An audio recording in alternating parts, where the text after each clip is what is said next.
Hi, this is Edwin Samuelson, and welcome to the Cinefiles. Today we are in a new surroundings. Happens to be Eric's apartment, and we're going to be trying a new type of show. In fact, we're going to be discussing one of Jeff's topics, which is, are they that great?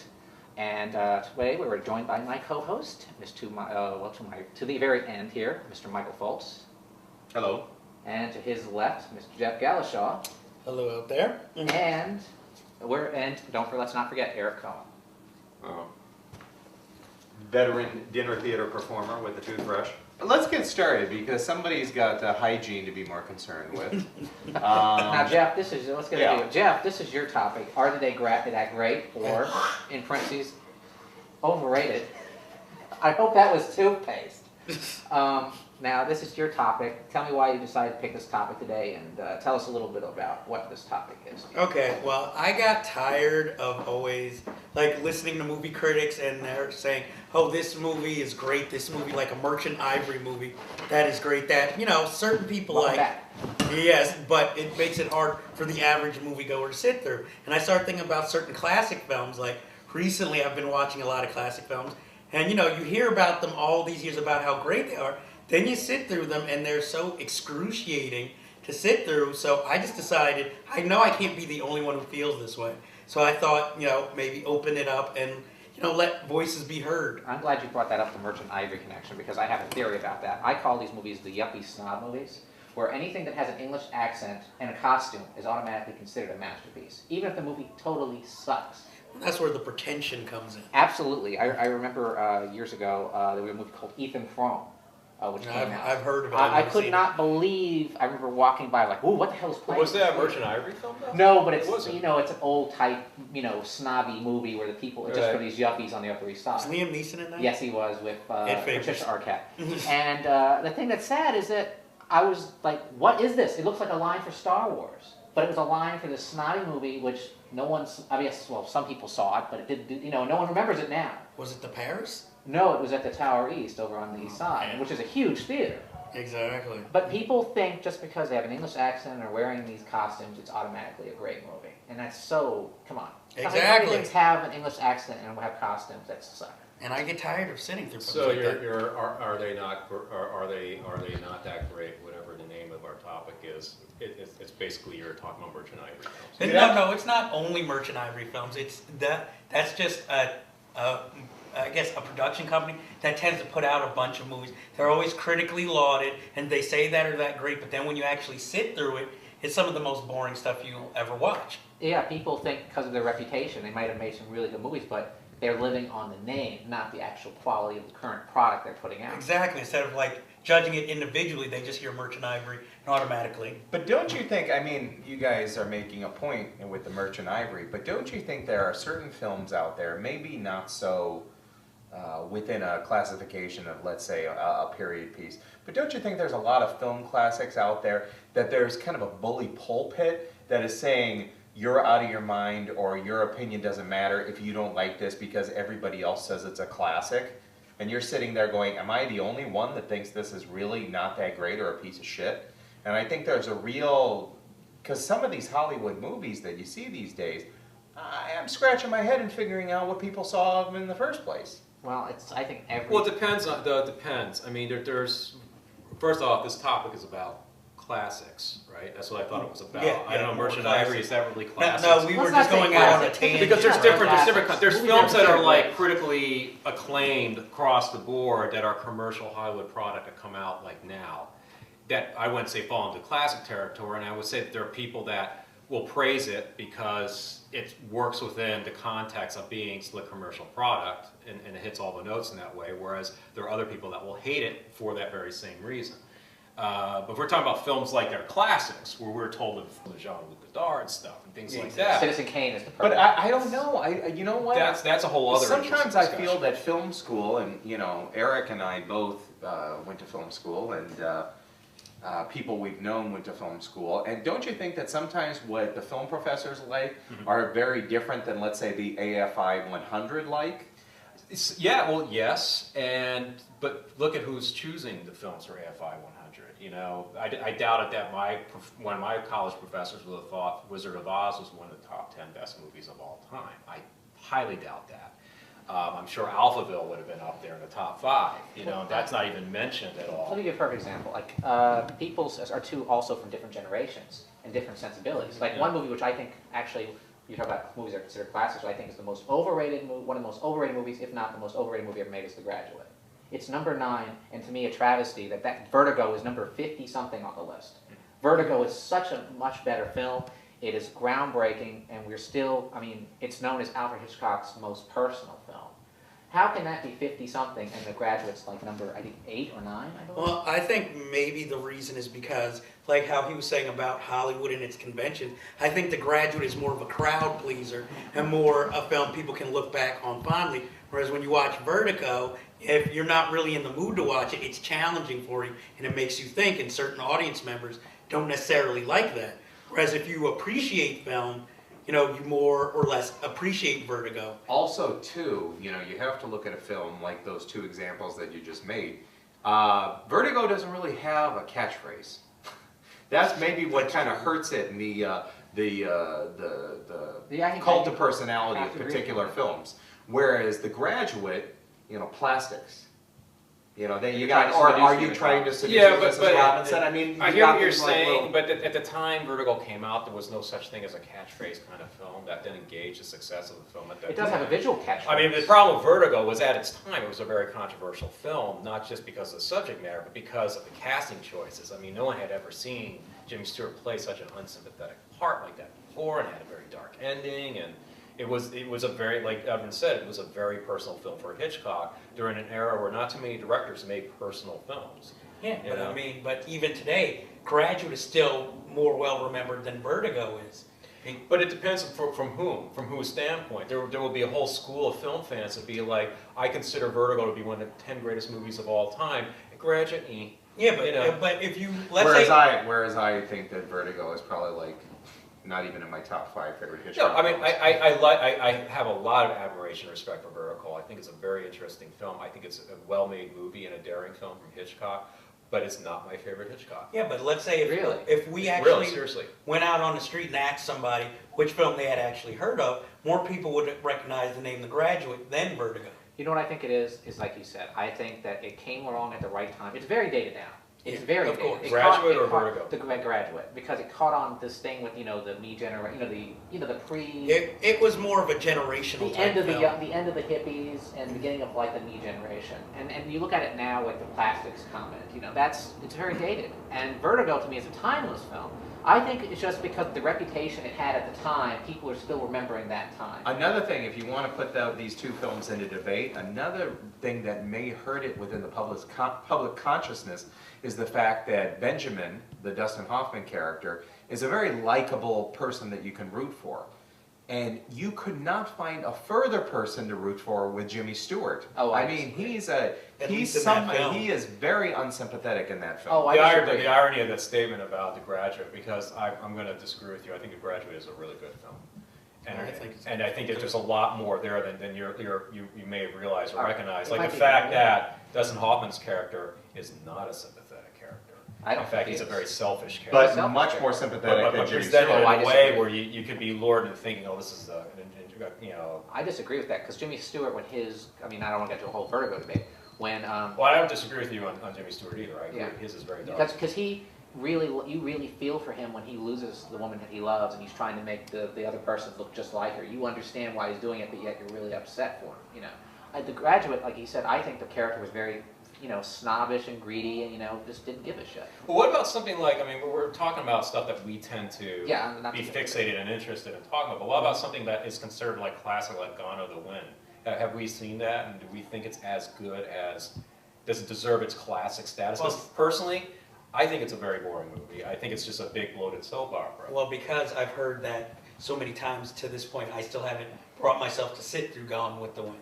And because nobody told me before the segment to watch Gone with the Wind, I have yet to see it myself, so I really can't. And you consider yourself filmed? Yeah, but I can bring up a film I hope that maybe we've all seen, Casablanca. Right. Now, I, for some odd reason, have always put off seeing it like most of my life. And then finally I took the plunge and watched it. And I actually ended up really enjoying it more than I expected to. And, you know, like I've heard some people complain, oh, it's too long, but I mean, the film's only an hour and 42 minutes, and it just flies by, and there's so much. It just feels that long. It's It feels like a 2 hour and 42. Well, I'm in Jeff's camp. I like Casablanca. I think it amazes me that they were literally writing that film like when they started shooting, and that somehow it came together. And after they were started shooting it. It was originally supposed to star after they Ronald finished Reagan. they dubbed in. But I think it's a very well written film. It feels considering, full. and there's more going. See, the reason why I'm sort of looking forward to this topic is because we tend to talk about films after a certain era. We never get into, like the classics, the stuff pre-1960 even. We tend to, maybe we'll lightly touch on a subject like in a caper film episode. We'll talk about like Kubrick's The Killing or something like that. But outside of that, it's like we never really talk about this whole other era of filmmaking, which set these, say what you will about them. Maybe you think some of them are boring, you don't like them, but they set the precedent for what we like today. Well, that's why something like Casablanca amazes the hell out of me. It's slow, it's boring, it's got a leading man that not really that great at charisma in my mind. Ingrid Bergman is about the best thing in it. She's beautiful. You just don't like his performance in this, or you don't like Humphrey Bogart as an actor? I didn't like his performance in this. And I will say, though, I've seen a little bit over a half a dozen Humphrey Bogart films. And I will say that in my opinion, I find him to be a much more compelling and interesting villain than he is a hero. I think that's when his acting chops, like with the Caine Mutiny, where he teeters on the brink of madness, then just goes right over the brink. Treasure of Sierra Madre. Treasure of the Sierra Madre. Really He's both an evil man and he's crazy as a shithouse rat. And those are two of the best performances. Whereas this, I felt like he was relying on this like world-weary charisma that I didn't think he had. I have a problem with his like lisp and his overbite and his weird delivery. And he looks like 3 times older than Ingrid Bergman, so I didn't see that. Little point. And I found this is a World War II film. This is about the French resistance and how it's alive and well in Casablanca, in the northern part of Africa. And you're dealing with Nazis, you're dealing with resistance fighters, you're dealing with an American that's basically a patriot, not a patriot, but anyway. I just found, I found some of the dialogue cute. Had some good one-liners, like Nazis outlawed miracles. That's a good line. Or nobody has a good sleep in Casablanca.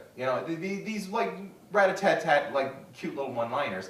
But I think I found all the characters to be about as believable as a cardboard cutout. I found that these foreign guys that were quote-unquote foreigners, they barely held up their end of the deal on their accents. I found the film to have about as much, like I said, you're dealing with World War II, you're dealing with Nazis and resistance fighters and everything. I found this film to have about as much menace as the play Our Town. Honestly, I felt, even when they're shooting at each other. And you've never seen a play Our Town. Are you talking to the audience or me? I've fallen asleep here. This is going on too long. But so you don't like that? Obviously, you hated the movie. I didn't hate it, but Michael Curtis does nothing spectacular visually in the film. I mean, I wasn't. I don't know. I think it's an interesting. I think it's a very well written film. I think that you have to, with the history of that film, I'm not trying to excuse it. It was meant to be a B picture that somehow in the last minute got upgraded to being an A picture. So it was supposed to be a B cast, supposed to be a low budget film. Humphrey Bogart was and suddenly they're last like, choice. no, we want to put Humphrey Bogart and Ingrid Bergman because they're hot now. So let's do this. But I guess we should move forward. I thought Claude Rains was more interesting than Humphrey Bogart. Well, I love that. I thought their dynamic was the best dynamic in the film. I thought they had the most interesting relationship, and that's been copied in so many movies. That whole idea. All right. Well, Edwin, I'm going to ask you. What'd you think? I don't really remember Classified. I haven't seen it in many, many years. I do remember liking it as a kid. I just remember it being, there was, like you said, some problems with the pacing. It's a little slow. But I think that the performances, I think Humphrey Bogart, hell, it's his signature role. The reason he's remembered it for a reason, that's... But why? I'm watching this thinking, why? You know what I think has happened? It's not to bring up Vertigo again. When I first saw Vertigo, I knew immediately what was going to go. Because it's been ripped off so many times. That plot has been ripped off, but it was so good. I didn't mind. That, by the way, Vertical was based on Why a do we keep book calling it vertical? by It's the same vertical, Vertigo. people. I said Vertigo. Vertigo, yeah, but it's, that book that Vertigo was based on a book by the same writer who wrote Diabolique. Not surprising. And originally he came to Hitchcock to do Diabolique. And his name's Pierre Boyer. Here, yeah. And he also did Planet of the Apes, let's not forget. But, But no, Interesting. Yeah, how do you go for the you're the Armand White of Planet of the Apes. no, he wrote Planet of the Apes. I think it's a very interesting career. Diabolique, Vertigo. to Well, let's Planet talk of about the Apes. something. Let's break. What do you think of something like Citizen Kane? Do you think that's deserving of its greatest movie of all time? Yes, I And yes, I do. Yes, yeah. I Even do. if you don't like the movie, Right. Anybody? even if you don't like the movie, you have to look at the directorial techniques of Orson Welles. Every single thing in there that you talk about blueprints, that is the blueprint for modern filmmaking, as far as I'm concerned. I completely agree with you. And it's funny. I wouldn't consider it my favorite Orson Welles film. I already think I know what yours is. I bet you don't. Well, it's not Othello. Let's see. It Was was- it the Third Man? Yeah. Well, actually, no, he didn't direct it. No, he didn't direct the third. But it feels And like it's That not, was Harold Reed. and if it's not the Magnificent Ambersons, I'm a white rabbit. what the dude? Who? Because Paul Lynde It's is Saturday, am I part? Yes, he's watched some Paul Lynde's. You just saw the Halloween special. No. What makes there's one scene in Citizen Kane which makes it probably the best, most influential film ever made. You guys aren't gonna know what I'm talking about. But there's You a mentioned scene. Rosebud, I'm just punching Is you. it No, the dinner no. It's a scene after Charles Foster Kane's mistress makes her opera debut and it's an absolute failure, and Joseph Cotton plays his best friend, the drama critic, on his paper, and instead of writing the review, he gets drunk. And there's that scene where Charles Foster Kane's in the foreground, typing up the review for him. Joseph Cotton is in the background, okay? In those days, there was no such thing as a lens that could put both people in focus. So he had it, that's a special effect. That is the first split screen effect ever used in film. So they shot a close-up of Orson Welles, and then later shot in the same set a long shot of Joseph Cotton, and they spliced the two scenes together, so they were not in the room at the same time. They managed the shot. They managed the shot. Yeah, that's interesting because my favorite scene in Citizen Kane was where he was eating a roast beef sandwich. Really? Was that a special effect? Actually, I was going to mention a scene where he was. I just sitting like at a roast beef table. sandwiches. No, there's an amazing scene. By the way, we got a sandwich back there. Does anyone want some sandwiches? Jeff's mother made it. I'm fine. Jeff's mother made the sandwich. Jeff's mother made a kick-ass sandwich. I had a bite. It's good.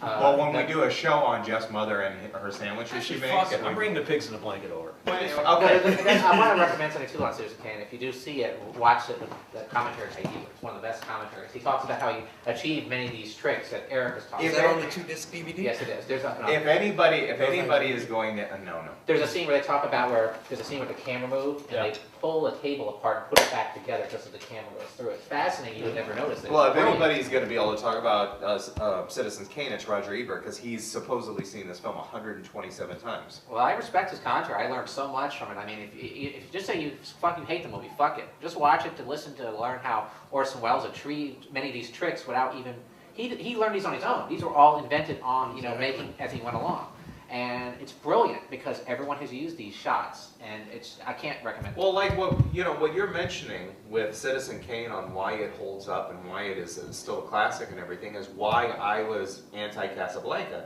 because he uses not only wonderful acting, and you can tell the direction is very driven. With Casablanca, there was nothing really technical about that film. There was no shots that were astounding or whatever, and Well, that was my whole thing. I was waiting for something that Michael Curtiz did not do. Well, I guess, the thing When that did appealed to Casablanca me- come out? Was that 39? I believe it Or was was it 41? 1942, I believe. Okay, so then it was later than Citizen Kane. Yes, it was. It was in the midst of World War II. I Well, know the thing that got me with the story was that it had so many elements or genres from other films. It had a romance. It had, not a lot of action, but it did have action. Don't say film noir. No, I wasn't going to use film noir. There's It's no- it's not a film noir. It had sort of a spy film feel of the early era. So I felt all those things connecting kind of made it I was interesting. almost going to pay it a compliment and say it had little elements of John le Carre, but no. No, John no. le Carre before there was a John le Carre. Yeah. Now you're but- pushing it. All right, Yeah. I want to ask you something. Now, this is a good one. We were talking earlier about Alfred Hitchcock.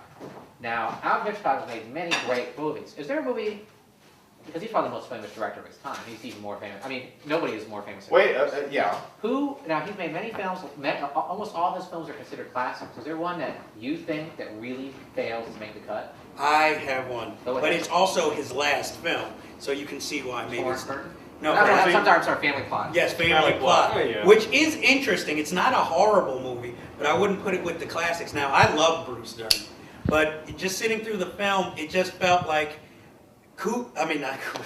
Hitchcock was kind of on autopilot at that. I mean, he was elderly. And it feels like a made-for-TV. Well, I think about Exactly. the thing about it is no one really considers that a classic. But actually, you know what? I like that better than another film he did, which is Topaz. Well, see, I've never seen Topaz That's is a trouble movie. well, Topaz and Torn Curtain actually.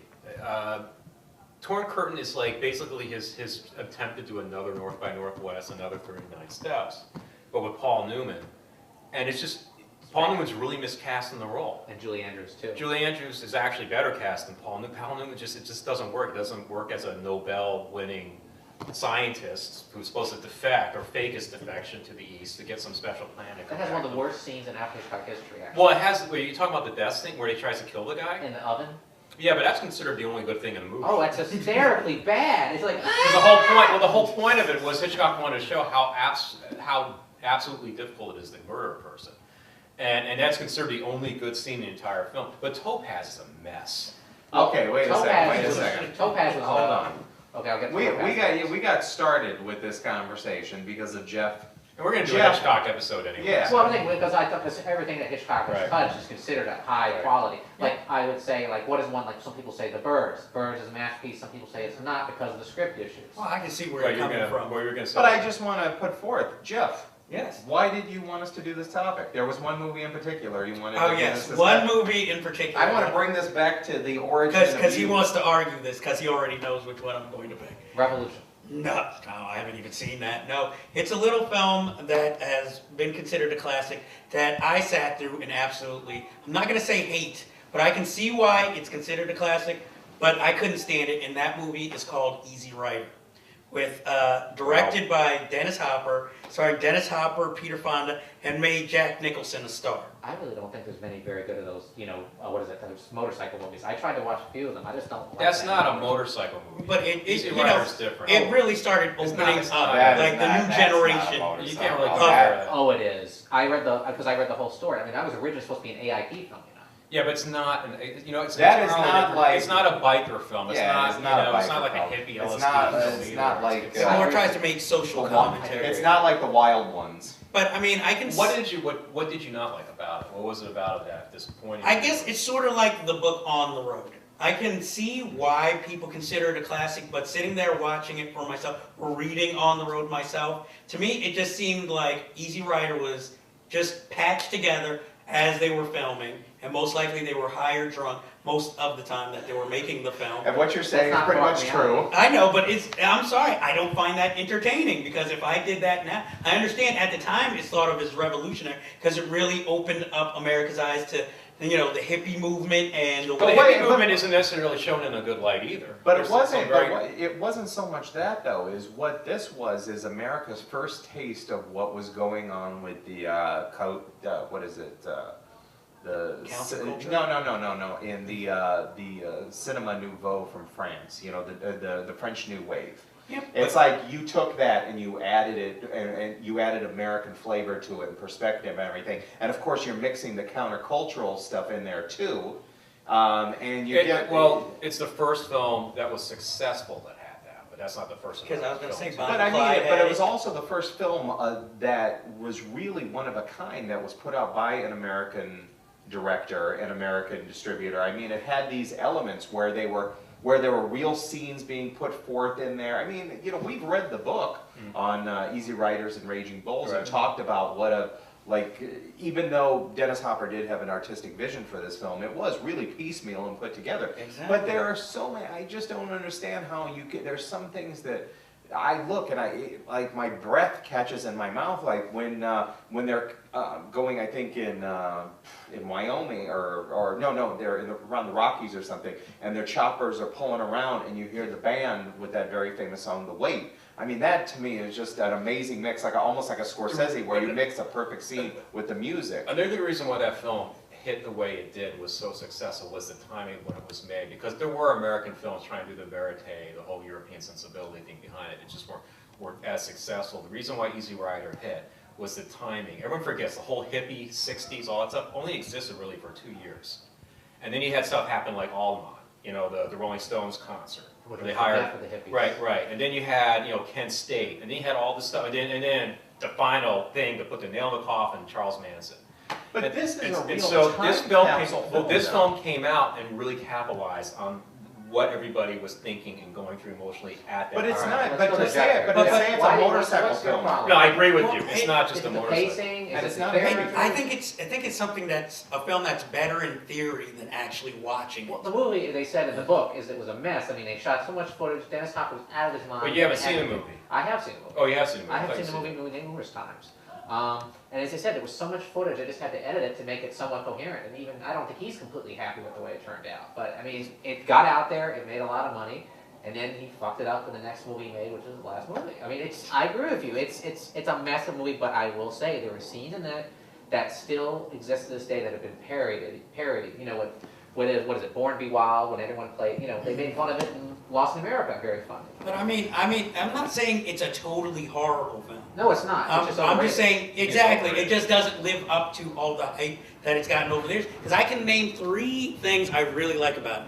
The ending, and not because of, you know, I was happy it ended, but that's a powerful scene. I'm not going to ruin it. I know you're Jack Nicholson, of course. Well, I like Jack Nicholson. I mean, the image of him on the back of a motorcycle, instead of wearing a regular helmet, wearing a football helmet, I really enjoy that. And I enjoy the scene where, you know, Peter Fonda says, "We blew it." Those are the 3 things that stand out in my mind. The rest of it, just, it comes in, it comes out, but I can honestly say I would never watch it. What's your debate against this? What is it that you do like? What Well, I'm saying is you can't, you know, you're saying that the film works better in theory. Whereas I'm saying, I could say that some of the parts are greater than the whole, but I'm still saying that the whole film is, I'm sure there's really odd parts, like when they're in New Orleans and he's tripping and he's in the arms of the statue and he's railing against his mother, and that was actually a real scene where he was tripping and he was raging against the fact that his mother had committed suicide and so on and so forth. So that wasn't the character, that was actually really Peter Fonda. And you know, as you're watching this, you're thinking, where the hell is this going?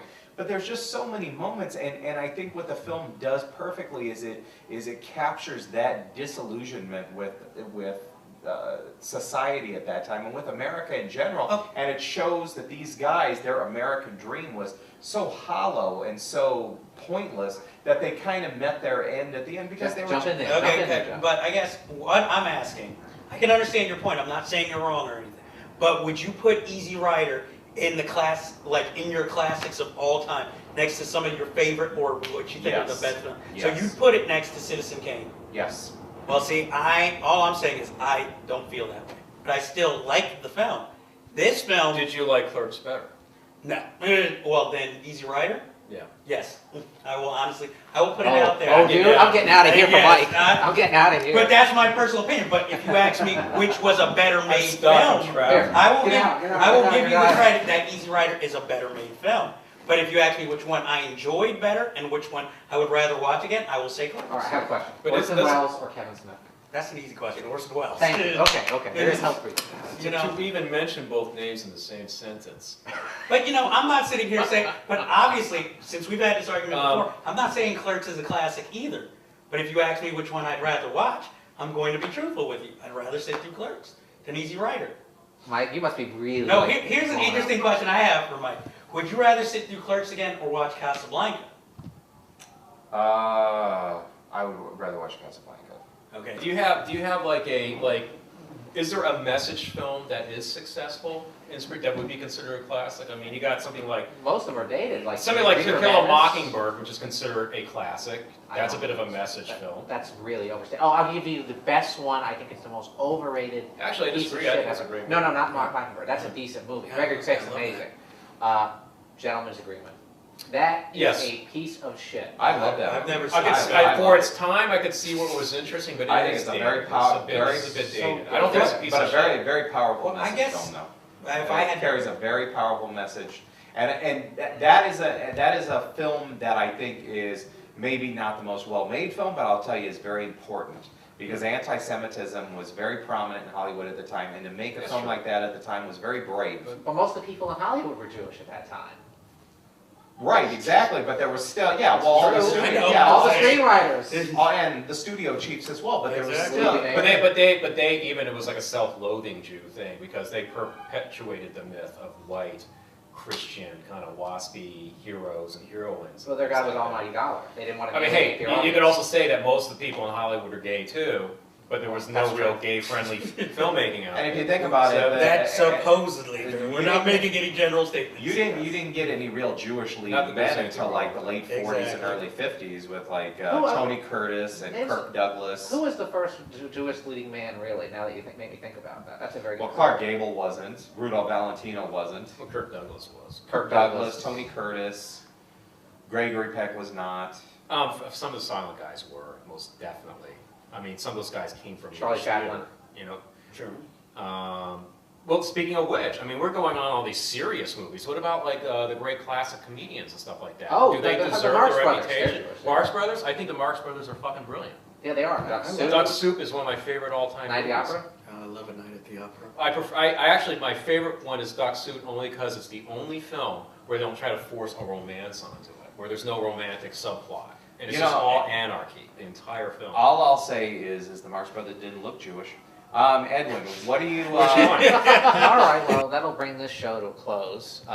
We want to thank Eric for hosting us at this shindig. No problem. You know, this nice shindig. Have some nachos, have Awesome. some of Jeff's mother's sandwich. I won't be able to leave. Anyway, Peace and a blanket. hopefully you'll see us here again soon, and thank you for tuning in. Okay. Who's on your refrigerator here? Well, you got How do you know you got my nephew and my niece and my grandmother and Richard Nixon and a Playboy bunny.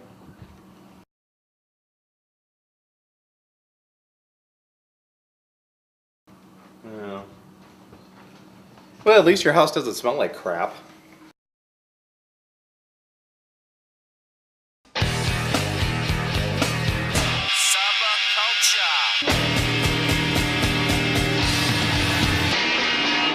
This movie, like a Merchant Ivory movie, that is great. That, you know, certain people Welcome like. back. Yes, but it makes it hard for the average moviegoer to sit through. And I start thinking about certain classic films. Like recently, I've been watching a lot of classic films, and you know, you hear about them all these years about how great they are.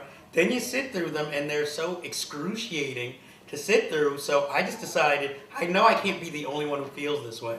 So I thought, you know, maybe open it up and, you know, let voices be heard. I'm glad you brought that up, the Merchant Ivory connection, because I have a theory about that. I call these movies the yuppie snob movies, where anything that has an English accent and a costume is automatically considered a masterpiece, even if the movie totally sucks.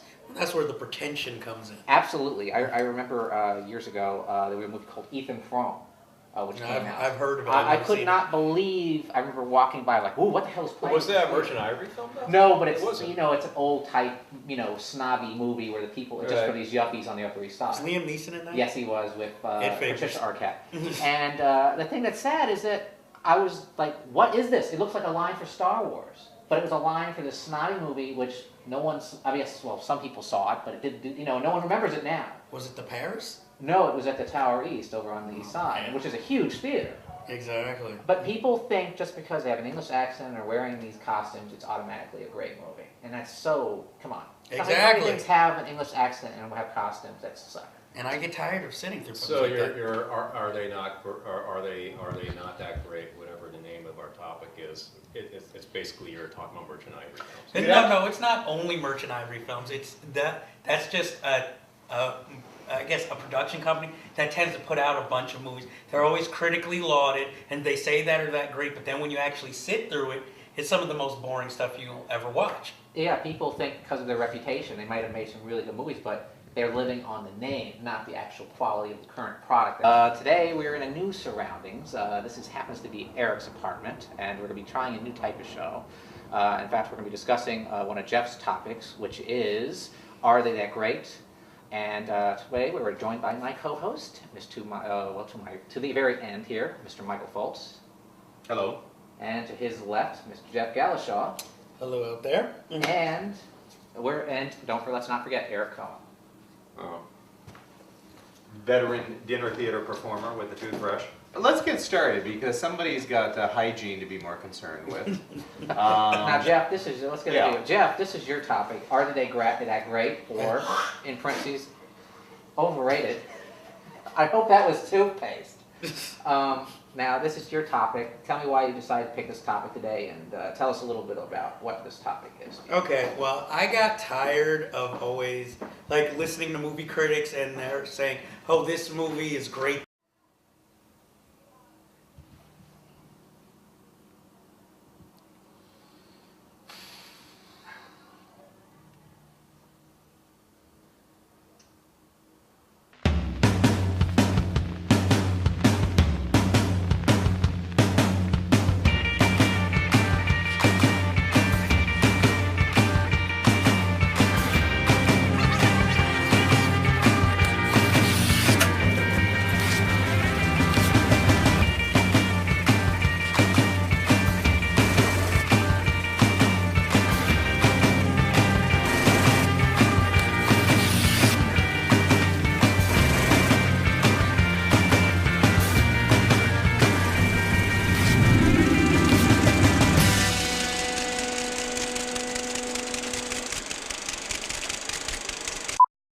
Hi, this is Edwin Samuelson, and welcome to the Cinefiles.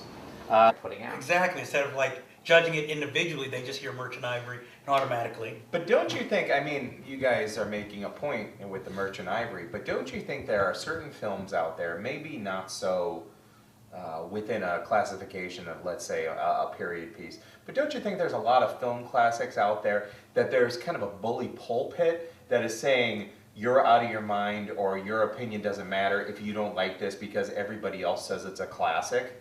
And you're sitting there going, am I the only one that thinks this is really not that great or a piece of shit? And I think there's a real, because some of these Hollywood movies that you see these days, I'm scratching my head and figuring out what people saw of them in the first place. Well, I think every... Well, it depends. Depends. I mean, there's... First off, this topic is about classics, right? That's what I thought it was about. Yeah, I don't know, more Merchant classics. Ivory, is that really classics? No, we were Let's just not say going out on a classics. tangent. Because there's Yeah, different, classics. there's films that are like critically